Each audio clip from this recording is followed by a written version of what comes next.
একটা মানুষ ছিল এই বাংলায়, একটা দিবস আছে পহেলা জুলাই।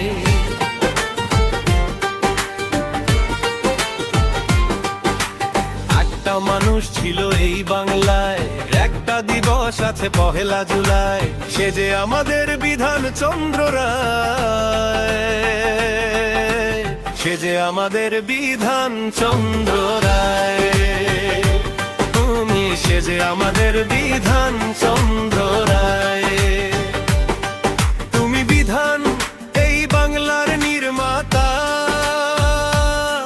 দেখিয়েছ বাংলার ইতিহাসে দক্ষতা।